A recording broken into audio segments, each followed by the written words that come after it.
교재 284페이지 펴시고 이사야 1장을 보도록 합니다.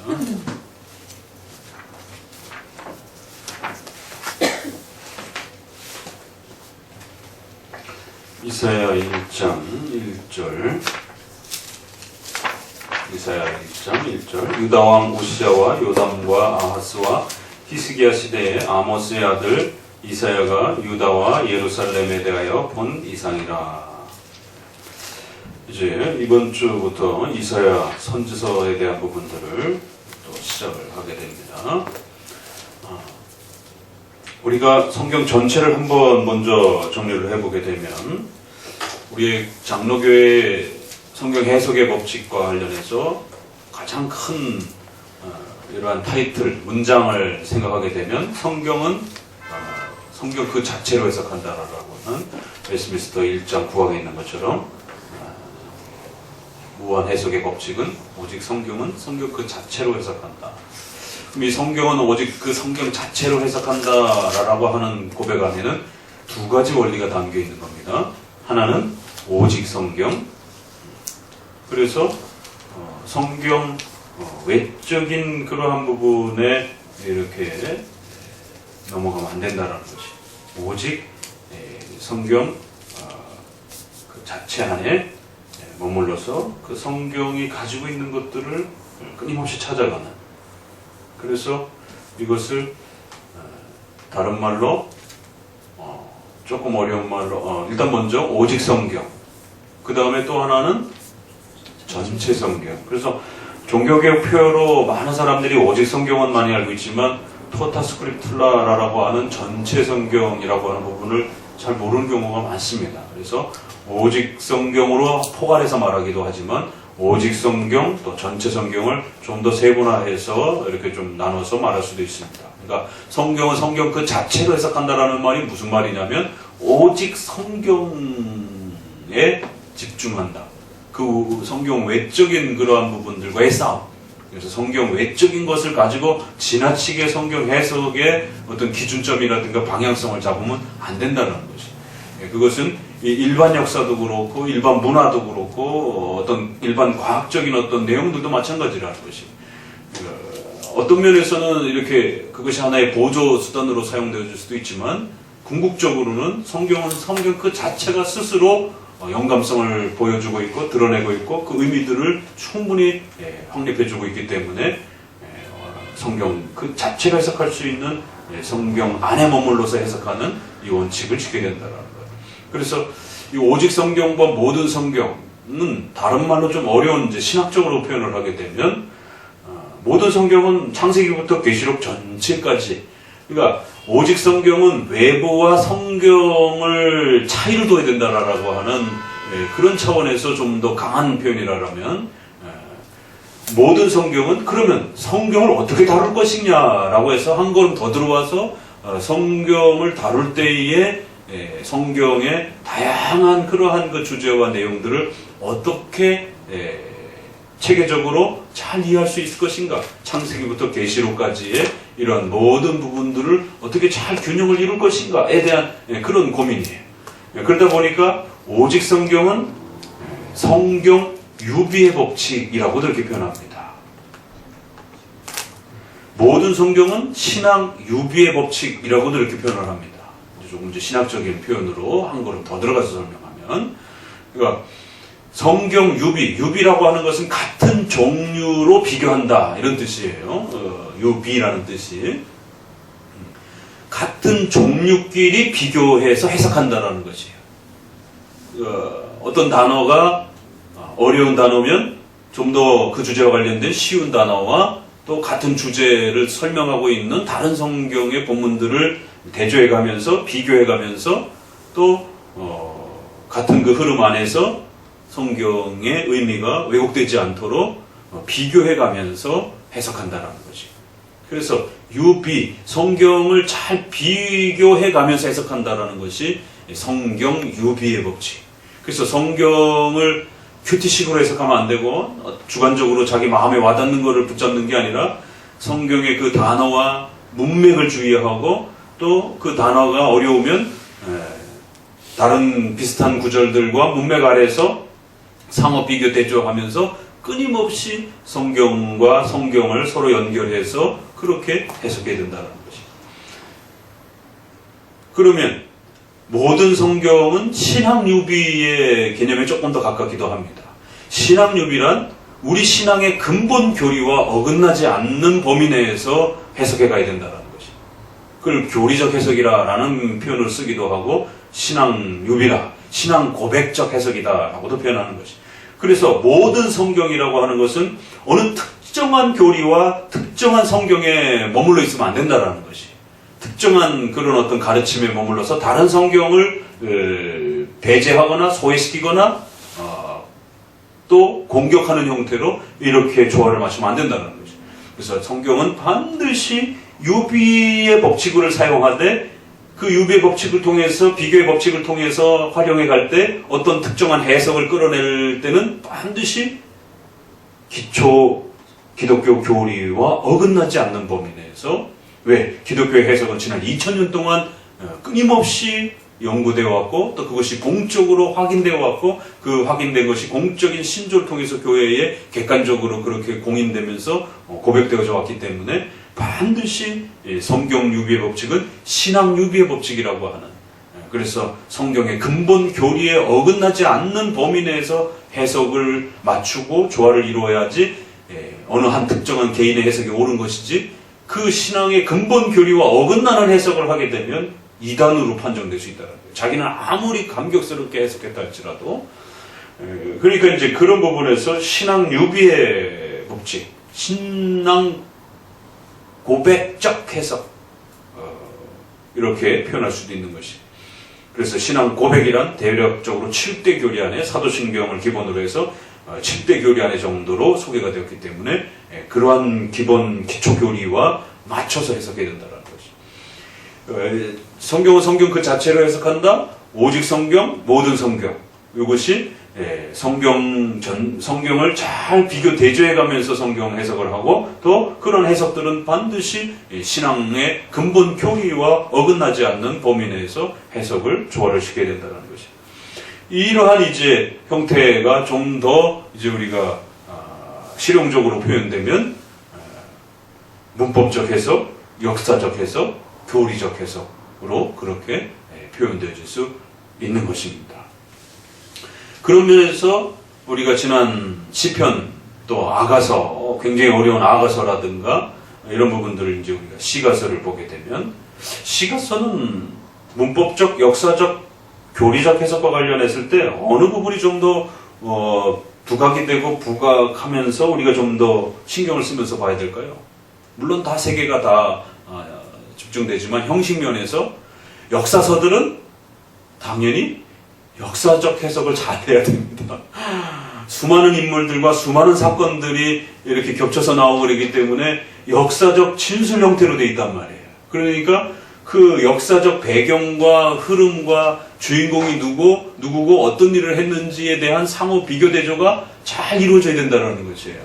그래서 이스라엘의 그 독특한 역사적 흐름과 특징을 잘 고려해가면서, 왜냐면 이것이 100년, 200년 동안 쓰여진 게 아니라 엄청난 그 수천 년의 내용을 담고 있기 때문에 결국 그 각각의 역사적 그 분기점을 통해서 크게는 신약 구약의 역사가 나눠지고, 구약 안에서도 또 1000년 다윗 왕이 통치하던 시점을 1000년을 중심으로 한다면 1000년에서 AD 1년까지의 1000년 동안에 좀 더 국가체제가 형성이 완성이 되고 좀 더 시스템이 구조화되어 있고 체계화되어 있는 그러한 그 역사의 틀 안에서 움직이는 그런 형태가 있고, 1000년부터 아브라함이 대략 2200년 정도로 이렇게 잡게 되면 거기로부터 또 1000년은 좀 더 자유로운 족장시대의 형태를 중심으로 해서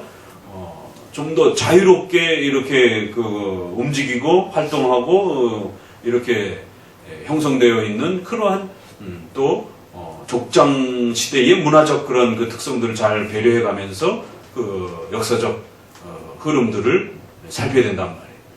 왜냐하면 그러한 그 역사적 분기점마다 사용하시는 의식법이 달라지고 어떤 규례적 이 규범들이 좀 더 확장되기도 하고 좀 더 또 이렇게 새롭게 규정이 되어지는 여러 가지 형태들이 생겨나진단 말이에요. 다윗왕 전과 후는 왕 제도가 있는 것과 없는 것에 엄청난 차이가 나타난단 말이에요. 뭐 사울왕이 있긴 있었지만 이제 본격적으로 왕 시대, 왕국 시대를 보게 되면 왕 제도를 중심으로 해서 그 왕이 하는 역할과 관련된 또 왕들의 그러한 그 역사를 중심으로 한 왕의 연대기 형태로 기록되어 있단 말이에요. 모든 역사들이. 그러다 보니까 그 왕의 어떤 활동과 왕의 어떤 그 여러 가지 개인사 이런 모든 부분들을 잘 헤아려야 된다는 겁니다. 거기에는 또 다윗 왕을 중심으로 해서 고정화된 성전 건축 중심의 그러한 여러 가지 의식법과 제사법들이 또 형벌법도 훨씬 더 강화되어지고 조직화된다는 것이죠. 그렇지만 다윗 왕 전을 보게 되면 같은 내용을 담고 있지만 성막이라는 형태로 좀 더 축소된 그런 이 성전 제사 제도의 기초 형태의 원모델 형태인 성막 형태로 이렇게 구성이 되어 있어서 성막은 이동하고 움직이고 펼치고 또 그 성막을 들고 다니면서 전쟁을 하고 그러니까 고정식의 성전의 어떤 구조하고는 상당히 또 다른 그런 어떤 의식법과 제사법의 이런 구조를 가지고 있고 또 거기에는 사사라든가 또 선지자라든가 이러한 특정한 그런 리더들이 또 백성들을 이끌어가는 그러한 또 다양한 형태를 갖고 있기 때문에 좀 더 역사적인 그 분기점에 이 차이가 있을 수 있다는 거지. 그래서 반드시 우리가 그 세대주의처럼 각 세대를 너무 지나치게 단절성을 강조하면서 이렇게 구원의 차이가 날 정도로 단절성이 여러 세대가 차이가 난다. 이렇게 하면 심각해지는 거지. 그러나 적어도 우리는 역사적 해석을 존중하기 때문에 그 역사에 큰 중요한 흐름이 있다는 걸 존중합니다. 그러나 또 구원의 언약의 통일성을 믿기 때문에 또 지나친 단절성은 또 위험한 것이. 그래서 차이성을 분명히 인정하되 그 차이성은 언약의 구원의 통일성 아래에서 해석되어지는 경륜의 차이성, 하나님의 통치 방식의 섭리의 방식의 차이성으로 해석하는 것이지 통일성을 배제한 차이성만을 강조하는 세대주의나 제세례파하고는 또 근본적으로 다른 겁니다. 자, 역사서는 그렇게 해석을 해야 돼요. 자, 그럼 선지서를 우리가 이해하기 전에 이러한 앞선 이러한 이해들이 왜 필요하냐면 선지서는 구약 성경의 절반을 차지할 정도로 굉장한 분량을 가지고 있고 또 선지서는 앞에서 사용했던 모세오경의 율법서, 또 시가서, 또 역사서 이 모든 게 집약되는 형태로 펼쳐집니다. 종합판이에요. 그래서 어느 특정한 부분만 사용하기에 상당히 어렵고 종합적으로 살펴야 되는 이제 이러한 또 특징을 갖고 있습니다. 그래서 선지서에서는 당연히 왕들이 통치하는 그 왕의 역사에 선지자들이 성경의 선생님으로 서 있단 말이에요. 그러니까 왕들의 그 시대에 같이 흘러가는 구조적 시간을 갖고 있습니다.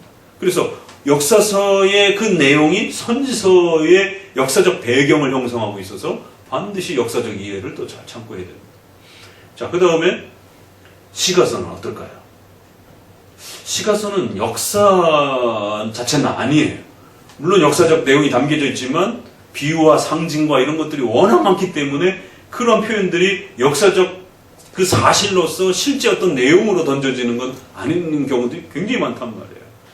그러니까 그런 부분들은 또 그럼 어떻게 해석해야 되는가? 시가서는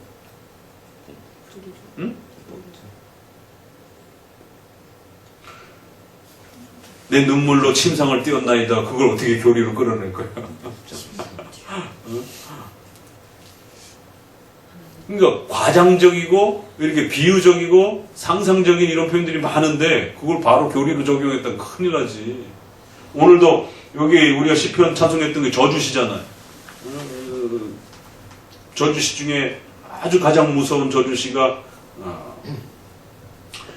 바벨론 강변에 울었도다 라고 하는 그 저주시인데 굶어 죽게 하시고 적들을 굶어 죽게 하시고 그들의 아이도 죽게 하시고, 남자들은 전쟁터에 다 나가서 죽게 하시고, 아이 뵌 여자들은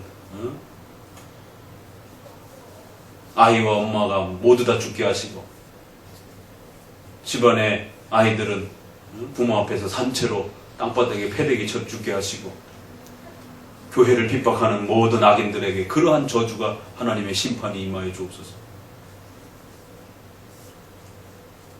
그거를 바로 이렇게 끌어올 수는 없어요.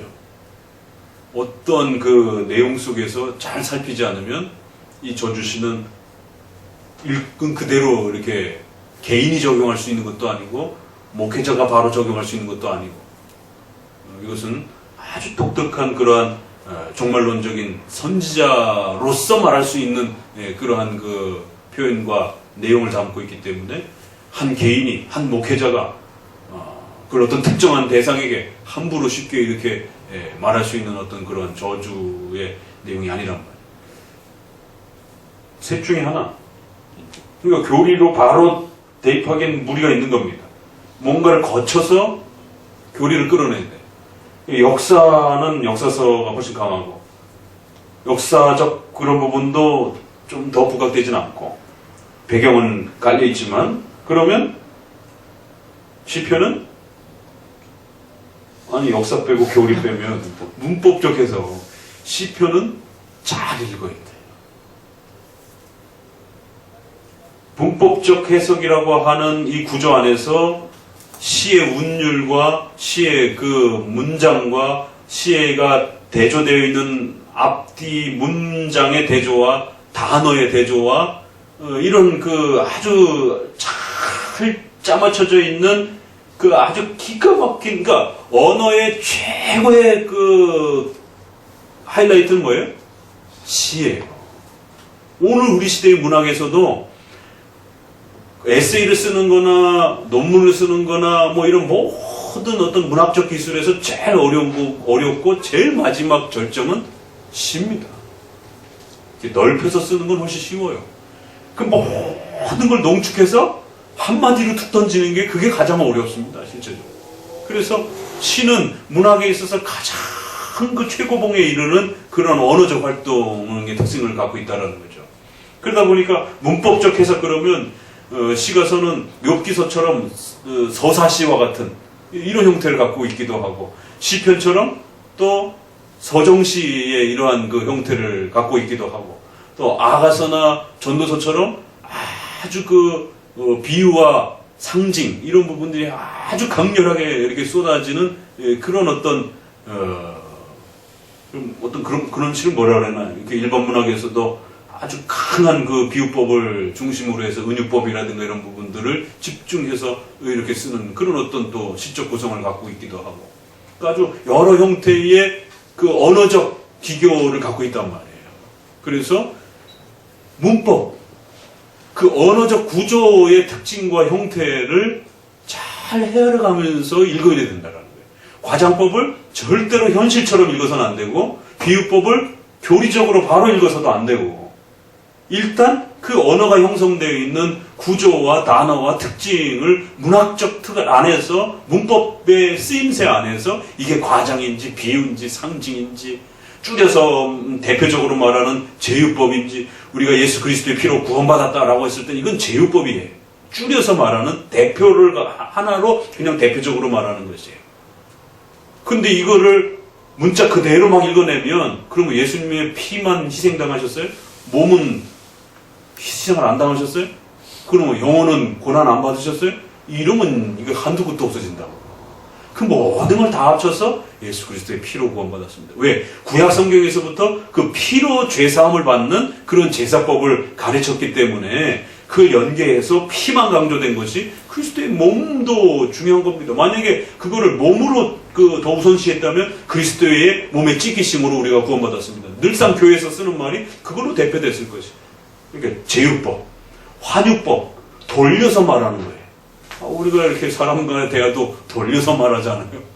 뭔가 직설적으로 얘기할 때 좀 상대방을 고려해야 되고 그럴 때는 직설적으로 말 못하고 돌려서 말한단 말이에요. 우회적으로 말한단 말이에요. 그래서 환유법, 이런 부분도 시에서는 아주 굉장히 자유롭게 쓰는 거란 말이에요. 언어로 기록되어 있으니까. 문법적 특징을 잘 헤아리셔야 됩니다. 시에서는. 그러니까 시는 문법적 그 구조와 특징들을 가지고 있어요. 근데 선지서에 의외로 시들이 꽤 많습니다. 그러니까 아까 말한 것처럼 히스기야의 왕의 역사와 이사야 선지자의 그 역사 이야기가 똑같이 겹칩니다. 그래서 역사서에서 나왔던 그 히스기야의 질병 사건이 역사서에서 나오고 선지서에서도 나오고, 역사서는 전기 역사가 후기 역사가 있습니다. 전기 역사는 일반적으로 쭉 정리된 역사고, 후기 역사는 역대상하. 똑같은 역사를 성경이 다시 한번 반복해요. 그래서 앞에 전기 역사와 관련된 내용이 한 번 있고, 그거를 해석한, 후손들이 해석한 형태의 역사인 역대상하에도 히스기야 질병 사건이 또 나옵니다. 근데 그게 이사야에도 똑같이 나와요. 그러니까 복음서가 4번 반복할 때 이걸 왜 자꾸 반복을 하지? 번거롭게? 그렇게 생각하면 안 되는 겁니다. 어떤 목적이 있기 때문에. 그래서 이제 그 목적 중에 하나는, 제일 먼저는 우리의 어리석음 때문에, 무지해갖고 자꾸 까먹고 잊어버리기 때문에 중요한 부분은 하나님이 몇 번에 걸쳐서 반복해준다. 이게 이제 칼빈의 주석에 보면 아주 가장 대표적인 그 지적이에요. 왜 반복했을까? 우리가 하도 잊어버려서.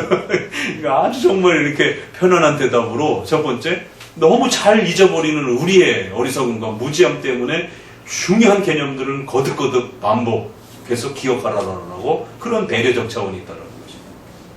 그 다음에 두 번째, 그런 배려적 차원을 또 뛰어넘어서 교리의 풍성함을 덧대준다는 거지.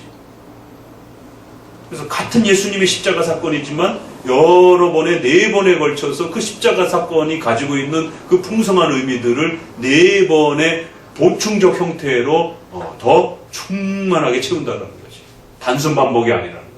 그래서 이제 여러분들에게 주일날도 마가복음서를 중심으로 해서 세 복음서, 4복음서의 특징들을 계속해서 살펴주고 있잖아요. 그래서 특별히 마가복음서는 아주 생동감 있게, 아주 이렇게 신속하면서도 아주 그 생동감 있으면서도 같은 사건의 어떤 그 관점을 아주 그 활기찬 형태로 아주 그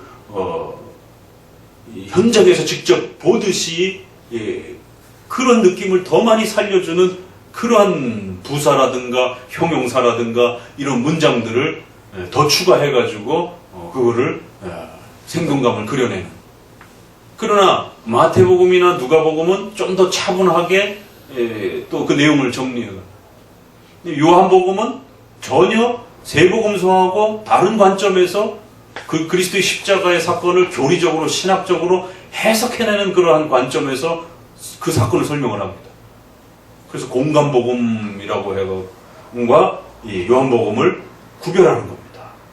세 복음서와 하나를 따로 구별하는 거예요. 4복음서를 하나로 두지 않고 공간복음과 요한복음이라고 이렇게 새로 둘을 구별하는 겁니다. 같은 복음서인데도 불구하고.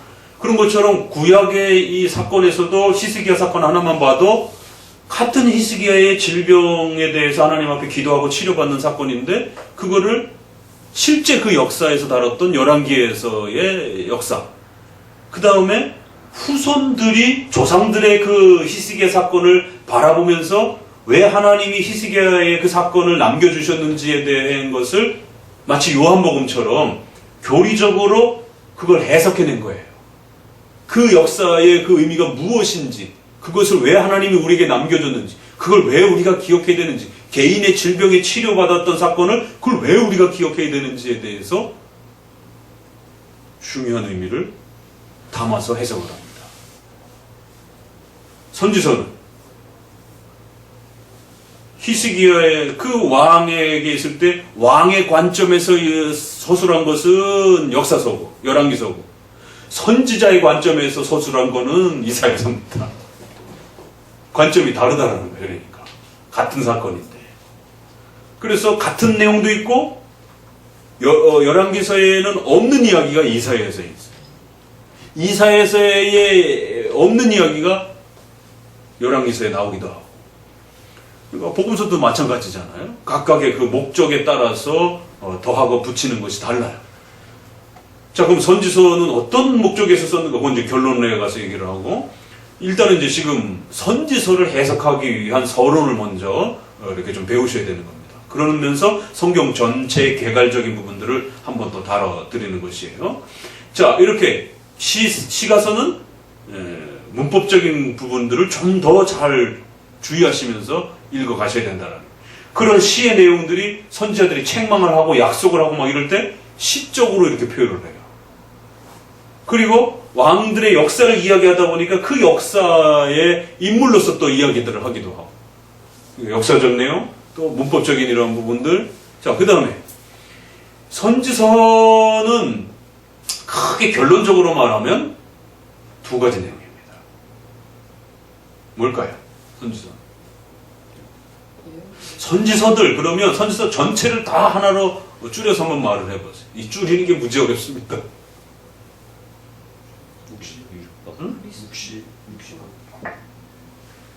율법, 또 율법, 생활, 율법과 생활, 삶, 그렇게 둘로 나누는 성경. 또 다른 거는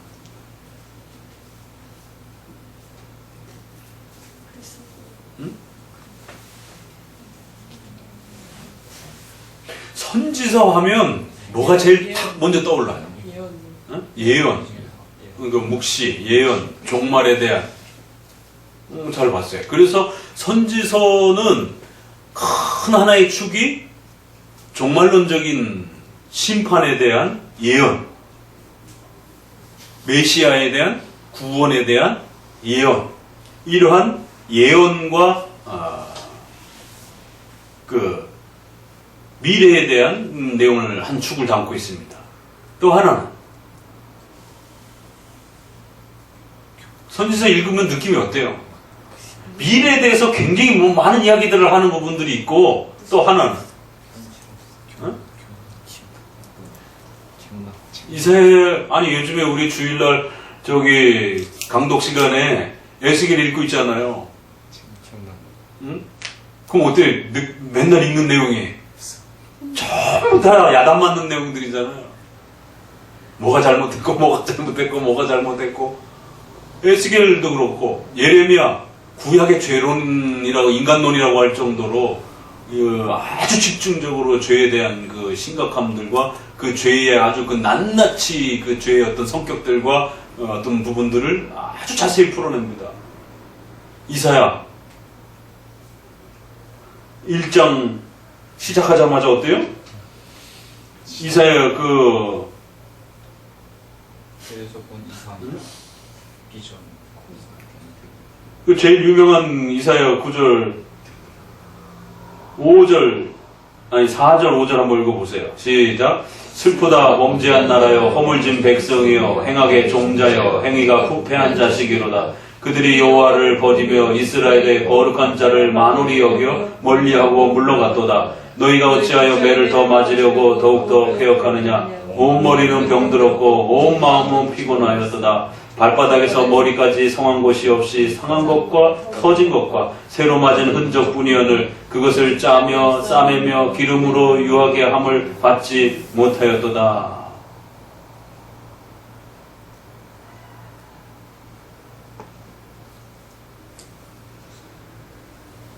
10절에도 보니 너희 소돔의 관원들아 여호와의 말씀을 들을지어다. 너희가 고모라의 백성, 너희 고모라의 백성아 우리 하나님의 법에 귀를 기울일자다. 14절에 내 마음이 너희 월삭과 정한 절기를 싫어하나니 그것이 내게 무거운 짐이라 내가 지기에 곤비하였느니라. 너희가 손을 펼 때 내가 눈을 가리우고 너희가 많이 기도할지라도 내가 듣지 아니하리니 이는 너희 손에 피가 가득함이라. 21절에 신실하던 성읍이 어찌하여 창기가 되었는고 공평이 거기 충만하였고 의리가 그 가운데 거였더니 이제는 살인자들 뿐이었도다. 창녀가 되었다. 얼마나 무서운 말입니까?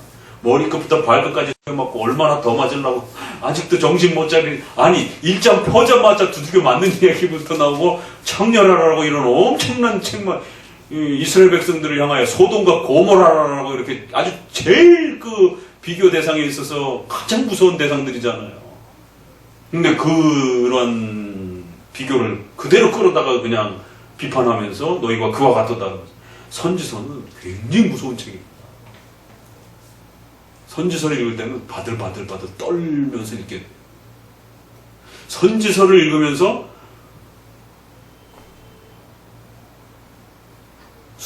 여름에 수박 먹으면서 에어컨 밑에서 편안하게 그렇게 읽을 수 있다? 수박은 먹을 수는 있지만 수박 먹는 것보다 에어컨 키는 것보다 더 등골이 오싹해지는 내용이 이 선지서에 있단 말이에요. 바들바들 떨면서 읽을 수밖에 없는 그런 무서운 내용들이 담겨있는 성경이 선지서입니다. 선지서를 읽으면서 맨정신으로 읽을 수 있다? 상상을 할 수가 없어요. 너희는 참 여와 같다. 누가요? 이스라엘 백성이요? 아니 너 오늘 우리들이라고 얘기를 지적하는 겁니다. 왜요? 뭐가 문제죠? 이렇게 들어가는 거예요. 그러니까 선지자들의 역할이 뭐예요? 야단치는 거예요. 그러니까 선지자들의 역할은 말 그대로 야단치는 거예요. 그리고 한쪽은 소망을 주는 거예요. 미래의 종말의 예언과 이런 부분과 관련된 미래적 이야기들을 하면서 소망을 한편으로는 이야기하고 한편으로는 너희들 그렇게 살다가 죽는다라고 무섭게 책망하나. 그러니까 선지서는 크게 그림을 그려보게 되면 죄에 대한 책망과 미래에 대한 소망 이렇게 둘로 구별이 돼요. 그러니까 앞으로 선지서 그러면 내용면에 있어서 대선지서 그러면 우리가 4개. 내용이 작다 보니까 소선지서 이렇게 이제 분량으로 구별을 하는 겁니다. 그랬을 때 소선지서는 12개. 그래서 총 16개가 선지서입니다. 그 선지서 모두의 내용은 다 똑같았어요. 다 똑같습니다. 거의 비슷한 구조를 가지고 있어요. 책망, 소망 이렇게 기억하시면 돼요. 그러면 칼빈이 이것을 좀 더 잘 구성을 해서 4개로 칼빈은 구도화시켰습니다. 칼빈의 4개로 설명되어 있는 구도를 줄이면 2개 정도가 되는 거예요. 4개는 죄와 관련해서 2개, 미래에 대해서 소망 관련해서 2개 이렇게 나눠지는 것이죠. 죄와 관련해서는 죄에 대한 구체적인 지적,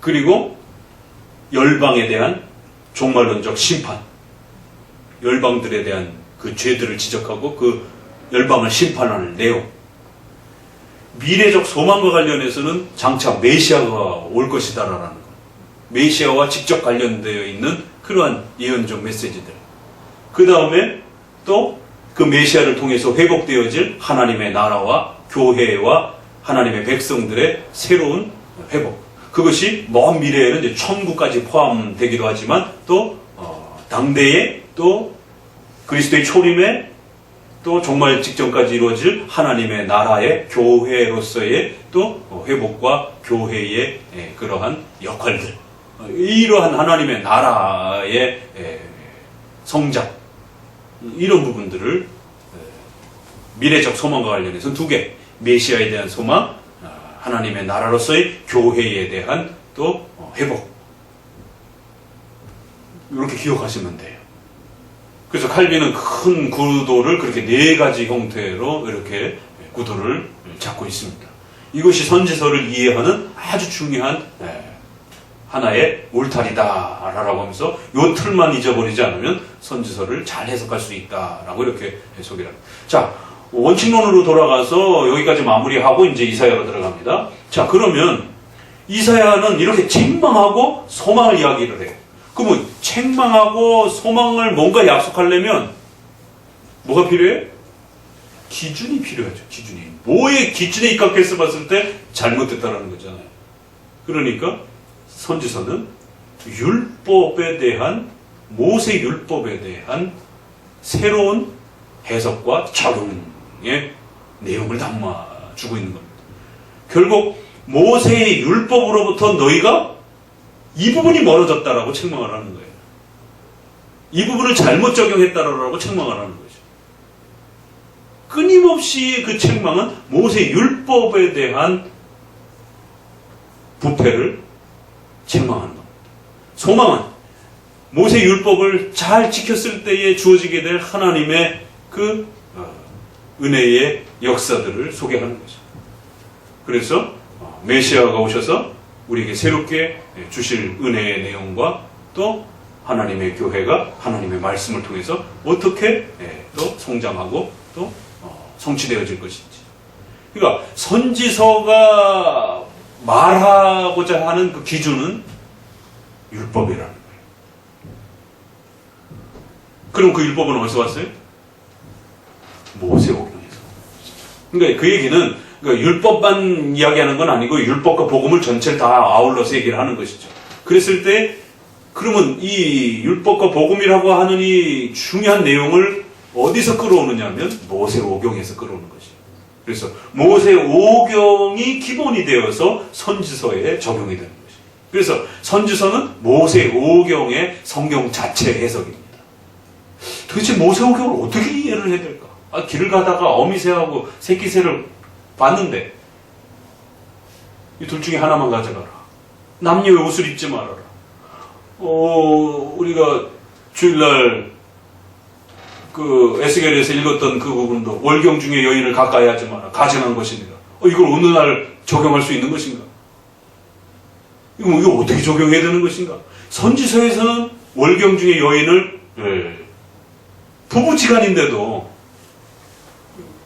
건드렸다라고 하는 그 악을 지적합니다. 너희가 가증하고 부정하다라. 그런 성결의 법칙을 지키지 않았다라. 모세오경은 그걸 명령하고 있는 거예요. 선지서는 그걸 잘못 적용한 것에 대해서 책망하는 거죠. 그러면 선지서까지 읽어보면 에스겔에 나왔잖아요. 우리가 지난 에스겔에 읽었지 않습니까? 그 모세오경에 나오는 이야기란 말이에요. 그럼 이거 안 지켰다고 이렇게 책망받았나?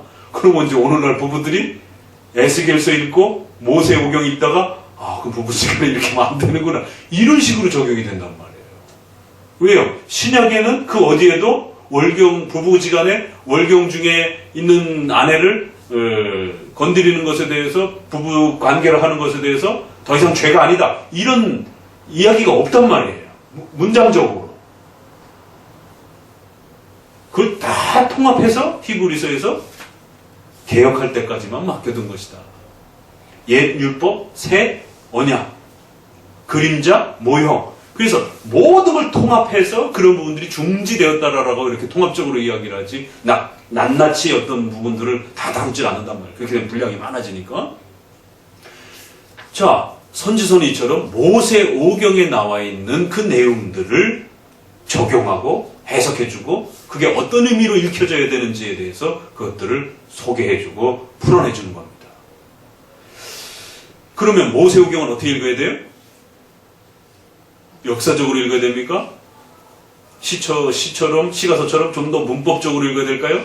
모세오경은 그를 한마디로 뭐라 그래요? 율법서라고 그러잖아요. 누가복음에도 보게 되면 율법과 선지자들과 이렇게 표현하잖아요. 율법서라고 이렇게 표현을 하는 거예요. 그래서 이스라엘 백성들이 항상 율법서라고 이렇게 토라라라고 이렇게 불렀던 것처럼 기준, 교리서. 그러니까 교리적 기준점인 거예요. 모세오경이. 신명기는 생활에 대한 그런 기준점이고 나머지 출애굽이라든가 이런 레위기라든가 이런 부분들은 신앙의 근본 원리를 하나님께 어떻게 나아가는지에 대한 이런 부분들을 제사 형태로 다뤘지만 그런 근본적 신앙 원리를 또 담아내고 있는 것이고. 그러니까 모세오경은 신앙과 생활과 관련된 근본 교리들을 아주 강력하게 묶어서 그것을 아주 핵심적으로 더 응축해가지고 그것들을 하나의 교리의 강력한 그 명령 형태로 소개가 됩니다. 그래서 모세오경에는요, 히브리 원문으로 봐도 명령형이 굉장히 많습니다. 그것도 아주 강한 명령. 히브리 문장은 일반문과 명령문이 아예 문장 자체가 서로 구별이 돼요. 우리는 토시라든가 뭐 이런 거 부사라든가 형용사를 써서 이렇게 단어로 강조를 하지만 이스라엘 언어는 독특해서 아예 문장이 이렇게 구별이 돼요. 일반 문장과 신을 대하는 문장에서 나오는 표현들을 서로 구별해서 썼기 때문에 하나님이 뭔가 말씀하시고 그 하나님 말씀에 대응하고 이럴 때는 아예 강조 문장 형태를 씁니다. 그 신명기는 90%가 다 명령. 그것도 강한 그 강조 형태의 문장형. 근데 우리 번역으로는 이제 영어 번역으로도 그렇고 우리 한글 번역으로도 그렇고 그런 강한 어조의 명령문 형태가 잘 안 드러나요. 그냥 평문 형태로 거의 이렇게 번역이 되면서 이렇게 표현이 됩니다. 그래서 이제 조금 실감나는 이제 그런 부분들이 조금 덜하죠. 번역문에서는.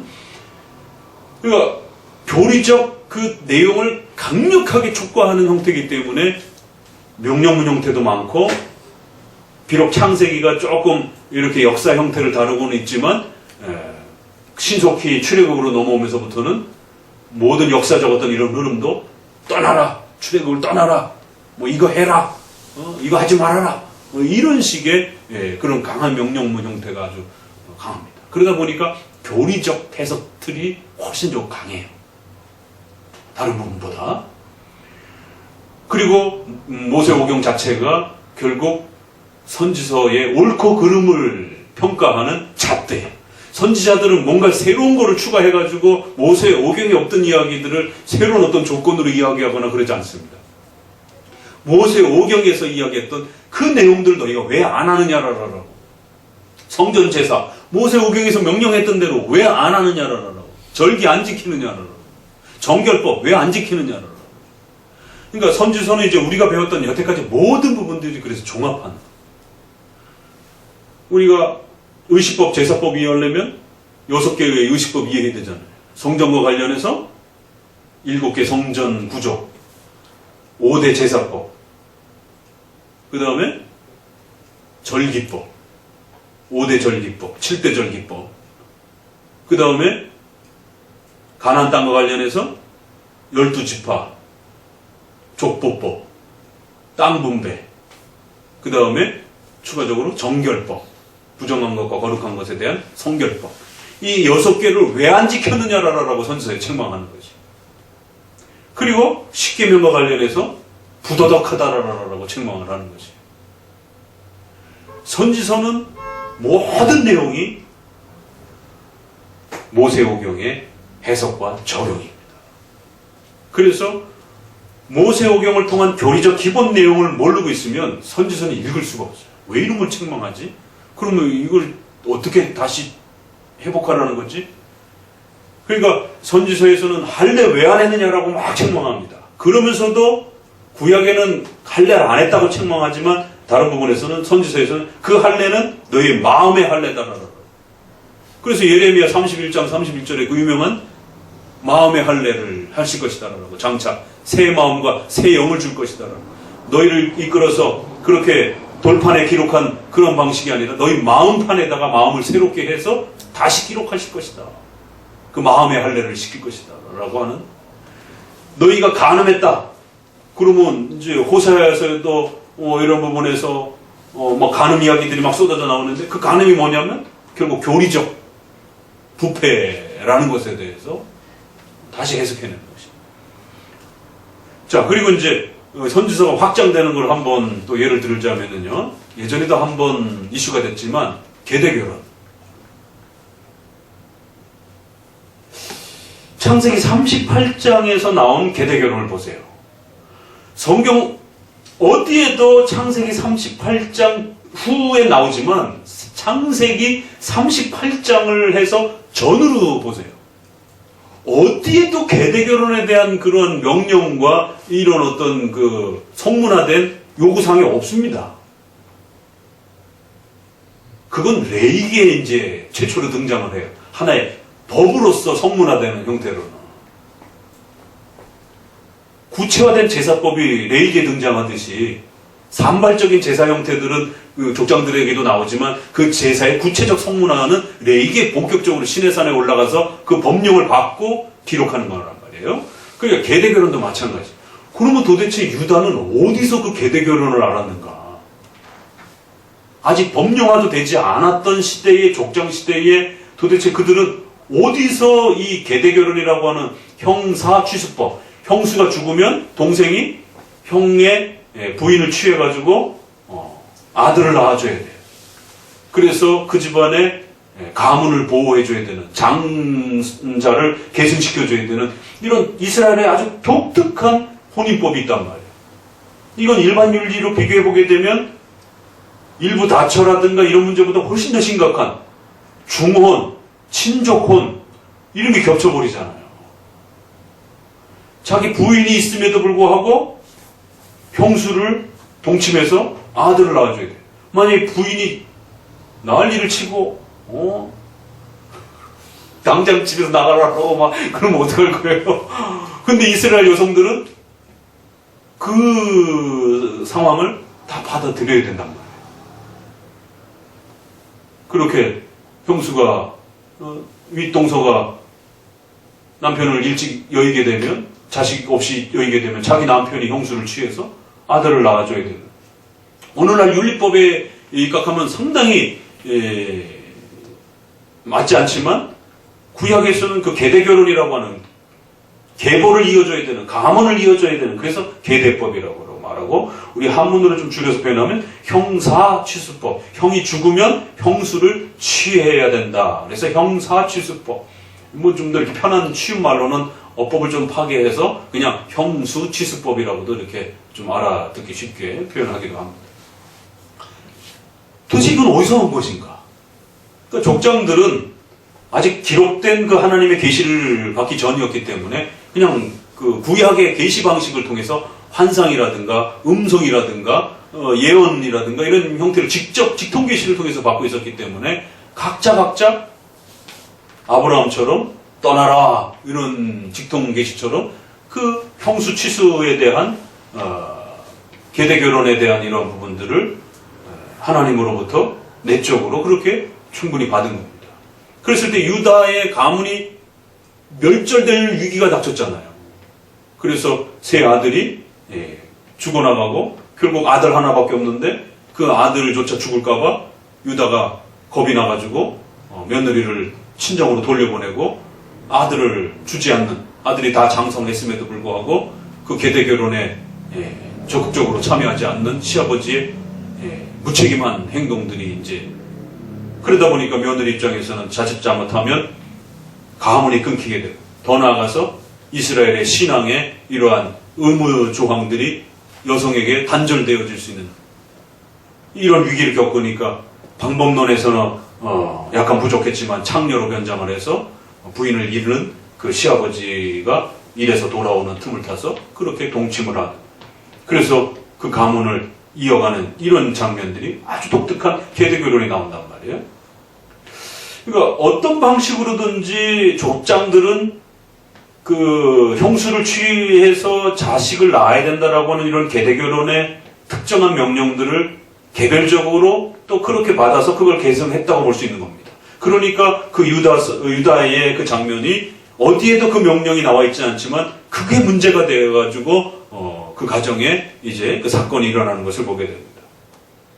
그래서 오히려 시아버지보다 다말이 하나님 앞에서 훨씬 더 훌륭했다라고 칭찬을 하는, 왜 시아버지는 이 이스라엘의 장자를 계승해야 되는 이 의무조항을 소홀히 한 죄에 대한 책임이 무너지게 되고, 다말은 창녀로 변신해서 접근한 것은 책망거리가 되지만 그러나 목숨을 걸고 이스라엘의 집안의 가계를 이어주려고 하는 그러한 며느리로서의 헌신은 오히려 칭찬을 받아서 마태복음에 오니까 이방 여인인데도 불구하고 예수님의 조상의 여자 이름 4사람 중에 하나로 들어간단 말이에요.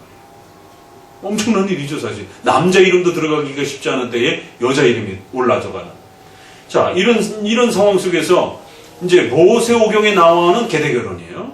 자, 그러면 레이기, 이제 결국 이러한 계대결혼은 앞서도 몇 번 말씀드렸지만 오늘날의 윤리에는 반하지만 이것은 예언을 통해서 창세기 3장 15절에 너희의 여자의 후손이 태어날 것이다라고 하는. 그래서 메시아가 장차 여자의 후손, 이스라엘의 12지파의 후손으로 태어나셔서 너희를 구원할 것이다라고 하는 이 구원의 메시지가 이스라엘에게 주어졌기 때문에 당대에는 아직 어느 지파를 통해서 오는지 명확하지 않던 시절에 12지파 모두가 집안의 그 12지파를 이스라엘의 가문을 통해서 하나님께서 메시아로서 오신다라고 하는 이 구약의 복음입니다. 이게 복음적 약속이 의식법 형태로 그렇게 구성이 된 거죠. 그러니까 여성들은 단순한 간음의 문제가 아니라 그 후손으로 오실 메시아를 잉태하고 그 메시아를 낳게 하는 이러한 여성으로서의 책임을 감당해야 된다라고 하는 강력한 예언적 그 메시지를 담아내고 순종해야 되는 막중한 사명감을 여성들은 짊어지고 있는 겁니다. 그래서 간음법이라고 하는 중언이라고 하는 이 부분을 뛰어넘는 거예요. 예수님이 오시기 전까지. 그래서 반드시 자손을 낳아줘야 되는, 자손이 중단되게 되면 메시아에 대한 그 예언의 성취가 중단되는 위기를 겪게 되는 겁니다. 자, 이러한 그 독특한 그 메시아의 법에 대한 의식법이 계대결혼 형태로 약속되었고, 그래서 이것이 가장 잘 드러나는 게 룻기서, 역사서 형태로 그걸 다뤄줬단 말이에요. 그래서 룻기서는 시어머니에게 잘하면 복 받는다 그런 주제가 아니란 말이에요. 바로 이 계대결혼을 어떻게 성취했는가에 대한 그 중요한 내용이고, 바로 그런 계대결혼의 성취로서 다윗 왕이 이제 태어나게 되었다라고 하는 구약의 가장 대표적인 다윗 왕의 가문인 이세 이야기를 하기 위해서 이세의 그 족장 계보를 룻기서 마지막 장에 다루면서 창세기 38장에 그 유다의 그 사건을 같이 끌어내고 다윗 사건을 같이 끌어내서 그렇게 족보를 연결해 주는 겁니다. 그러면 역사적으로 다뤘던 내용이, 그러니까 이제 레위기에서 한 번 더 명령이 됩니다. 그리고 그게 역사적으로 설명이 룻기서에서 펼쳐져 내는 거죠. 그럼 레위기에서는 어떻게 확장이 되느냐면, 너희의 형제가 취해야 된다까지 나와요. 그러니까 창세기에서 봤던 그 명령이 성문화돼서 너희의 가까운 형제가 형수를 취해서 그렇게 도와줘야 된다.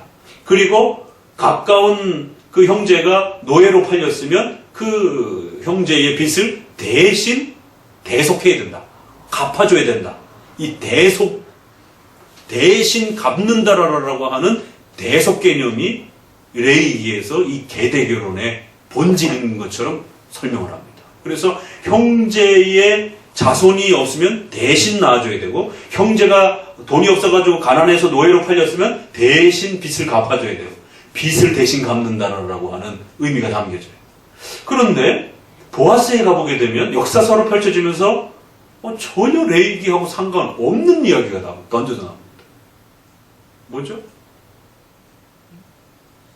룻기서에서는 레위기에 없는 이야기가 등장한단 말이에요. 계대결혼과 관련해서. 레위기에서는 내 형제의 형수를 취해서 아들을 낳아라. 내 형제가 돈이 없어서 노예로 팔렸으면 빚을 갚아줘라. 이 두 명령밖에 없어요. 그런데 룻기서에서는 보아스가 형제예요? 아니잖아요. 사돈의 친척, 먼 친척인지 그것도 한참 계산해봐가지고 알았던 거고, 그리고 나서 보아스도 자기보다 더 가까운 천수가 있다는 것도 또 추적해서 확인되어진 거고, 그러니까 나오미는 그것도 잘못 계산한 거예요. 그보다 더 가까운 친족이 있는데도, 그러니까 천수가 상당히 멀었던 거죠. 가까운 형제가 아닙니다.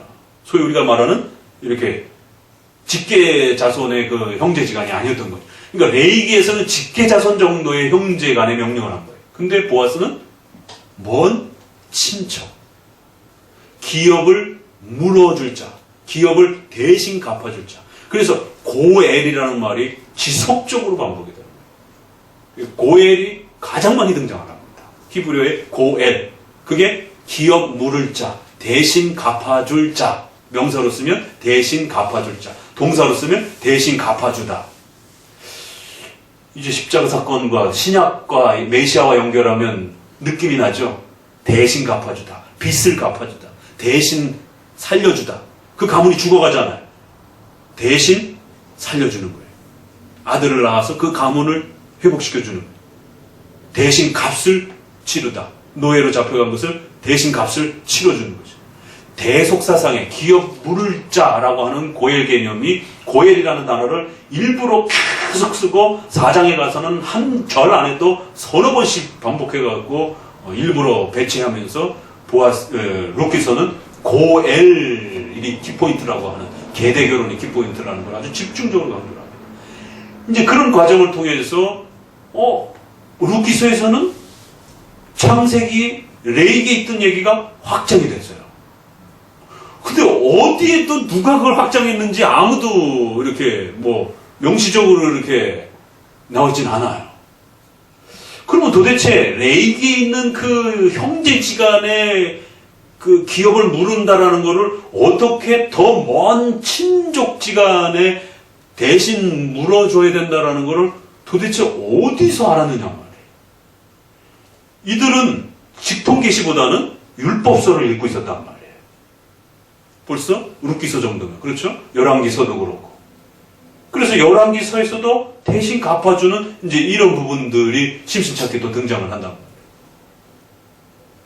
그럼 도대체 이들은 그걸 어디서 알았을까? 당연히 레위기를 읽으면서 대신 갚아줘야 되는구나. 그래서 희년제도가 나오고 안식년제도가 나오고 반드시 풀어줘야 되고 또 대신 값을 치르고 이런 부분들이 나온단 말이에요.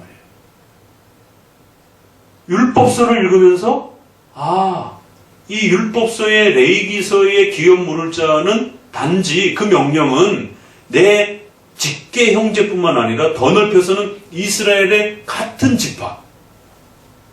그래서 땅 분배를 하는데 슬로 부앗의 딸들에 대해서 다른 지파에 시집가지 말고 같은 지파 안에서 딸들만 남았어요. 아들이 없어요. 그 집안에. 슬로 부앗의 딸들이. 그러니까 우리 어떻게 됩니까? 그러니까 그 딸들에게 재산을 분배해 주라라고 하는 딸들이 재산을 받는 아주 독특한 명령이 구약에 나오는데 그게 반복적으로 계속 몇 번씩 등장을 합니다. 그게 왜 그렇게 중요한 이야기인지 반복적으로 나와요. 그게 왜 그러냐면 12지파의 재산을 계승하는, 그래서 자기 집안에 자기 지파의 그 재산을 자기 지파에게 그 친족이 그걸 물어주는, 그래서 다른 지파에게 재산이 넘어가지 않도록, 그리고 전체 이스라엘 재산은 다른 지파의 타 종족에게 넘어가지 않도록 이런 아주 엄격한 재산 관리가 그 기업 물을 자에 대한 그 개념으로서 확장이 되어가는 것을 보게 된다. 이걸 도대체 이들이 어디서 알았을까? 누가 가르쳤을까? 당연히 이제 율법 선생님들이 가르친 거죠. 율법을 읽으면서 율법의 그 조항은 형제까지만 명령되어 있지만 이거는 친족까지도 확장될 수 있다라고 해석한 거예요. 그건 해석입니다. 그러니까 보아스에서 적용되어진 그들의 실천의 어떤 모습들은 해석되어진 내용들입니다. 레위기에는 없는 내용들이에요. 그러면 우리가 율법을 읽을 때 이 의미는 계대결혼은 이렇게까지 확장할 수 있는 거구나를 배워가는 것을 보게 되는 거죠. 역사서 속에서. 그것을 선지자가 계대결혼처럼 각각의 조항들을 이 명령은 그런 뜻이 아니야. 이건 이렇게 적용해야 돼. 이 명령은 여기까지 확장을 해야 돼. 이것만 하고 있다고 해서 너희가 다 한 게 아니야. 이런 식이죠. 소의 멍에 망을 씌우지 말라 했더니 소의 입은 다 풀어놓고 그 소를 잡고 일을 하는 종들의 입은 다 틀어막고 간식걸 야참 중간에 먹는 걸 새참도 안 주고 소는 망을 다 풀어놓고 잔뜩 먹게 해주고. 그러니까 고린도서에 오니까 어떻게 이게 소에 대한 이야기냐, 이 바보 같은 사람들아. 어떻게 성경을 읽어도 그렇게 읽을 수가 있느냐. 오늘날도 이렇게 읽는 경우들이 허다합니다. 그럼 우리가 신약까지 넘어가지 않더라도 구약에서 보자라는 거예요. 선지서들이 이 어리석은 사람들. 소의 입에 망을 씌우지 말라는 게 어떻게 그 명령이 소를 위한 거냐. 그건 너희를 위해서 일하는 종들을 잘 보살펴주고 먹이고 그 대가를 지불하라는 얘기다. 벌써 선지서에서 거기에 대한 해석이 적용됩니다. 바울은 그거를 끌어다가 그냥 쓰는 거예요. 이미 선지서에서 소의 입에 멍에를 씌우지 말라. 이게 무슨 뜻인지. 그래서 이스라엘 백성들이 그대로 실천했습니다. 그러면 율법을 잘 실천했는데 왜 책망을 받아요?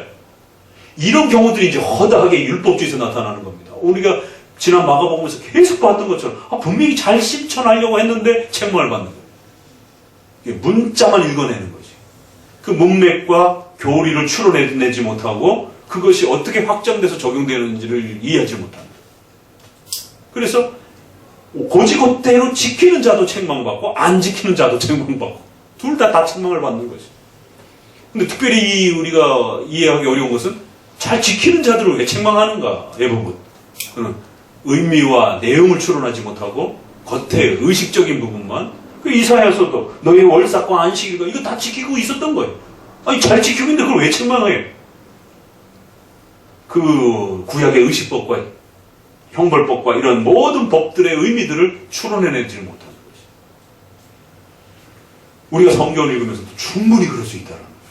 그래서 선지서에서는 계대결혼을 명령을 여기까지 봤으면 또 그 명령이 있기 전에 하나님의 계시와 명령이 성문화되어진 형태와 그 성문화되어진 형태를 이제 좀 더 구체화시킬 수 있는 형태로 너희가 어떻게 적용해야 될 것인지를 성경을 읽는 법을 배우라는 거예요. 율법을 적용하고 이해하는 법을 배우라라고 호되게 야단치고 그 개념을 이런 것이다라고 다시 실천할 수 있도록 끌어올려주는 거죠.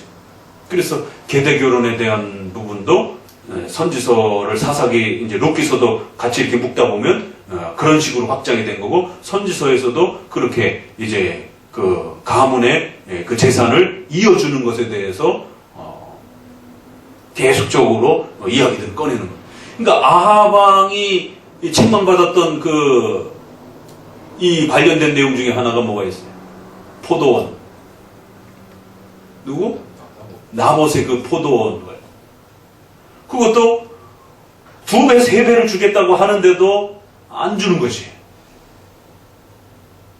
왜 안 주느냐라고 하니까 이것은 내가 팔 수 있는 게 아니라 하나님의 명령에 따라서 각 지파에게 고유하게 하나님 앞에서 할당된 재산을 지켜가고 자기 후손들에게만 계승하고 또 자기 지파가 혹시라도 빚을 졌으면 대신 갚아주고 또 그 재산이 남에게 팔려가서도 다시 찾아와야 될 정도로 그렇게 고유한 가문의 재산으로서 지켜야 되는 거기 때문에 내가 돈을 더 받아도 팔 수가 없습니다. 그러니까 이세벨이 절묘하게 뭘 공격했어요? 바로 그 계보법을 공격한 겁니다. 그래서 모함을 걸어가지고 마치 나봇이 그 부분에 있어서 무슨 악을 행한 것처럼 절묘하게 그렇게 모함을 해갖고는 나봇을 죽이는. 그러니까 오히려 나봇은 그 가문의 재산을 잘 지키고 계승해야 된다라고 하는 그 명분을 지키다가 결국 모함에 걸려서 죽게 되는 것이에요. 그러니까 이처럼 우리가 또 일반 역사의 부분에서는 이 가문의 재산을 지켜주고 또 그 가문의 재산을 잃어버린 자들을 회복시켜주고 이런 부분들을 부단히 잘 지키려고 했을 때 그게 망가지고 이런 부분들을 보면서 그게 이제 어떻게 남용이 되어지고 아주 절묘하게 그걸 틀어내고 남용시켜버린단 말이에요. 그리고 또 그거를 곧대로 지키려고 했던 사람은 오히려 피해를 입고 이제 이런 부분에서 이제 선지자가 그 시대에 이제 선지자들이 등장을 해서 그 부분을 모세오경의 부분을 해석해내면서 이제 책망을 하게 되는 겁니다. 결론적으로 그러면 이제 선지서는 어때요? 좀 더 교리적인 해석과 적용이 굉장히 강합니다. 그래서 모세오경은 교리적 명령 형태라고 한다면 선지서는 그 모세오경을 그대로 받아내서 교리의 그 부분을 해석해내고 적용해내는 이러한 실천적인 부분이 아주 강한 교리적 해석의 구성이 가장 탁월하고 풍성한 내용의 구조를 가지고 있는 것이 선지서입니다. 그래서 이제 여러분들이 선지서를 읽을 때는 이러한 문법적, 역사적, 교리적 해석의 구조 속에서 특별히 교리적 해석 부분이 좀 더 강하고 그 교리적 해석이란 모세오경의 적용과 해석에 대한 부분들을 역사와 시를 동원해서 그거를 지적하고 풀어내는. 그래서 그것을 좀 더 구조화를 시켜보게 되면 대략 크게 2개, 넓게는 4개 이렇게 해서 죄와 관련된 책망에 대해서 하나, 미래의 소망에 대해서는 하나, 그 다음에 죄와 관련해서는 구체적인 그 율법을 어긴 죄에 대한 지적과 장차 또 종말론적인 이방 국가들에 대한 모든 심판과 미래적 최후에 대한 종말에 대한 심판과 책망을 이야기하고 있고, 또 소망에 대해서는 메시아가 오셔서 구원하는 소망과 또 그러므로 인해서 회복되어질 하나님의 나라로서의 교회의 또 이러한 부흥과 또 소망을 담아내고 있습니다.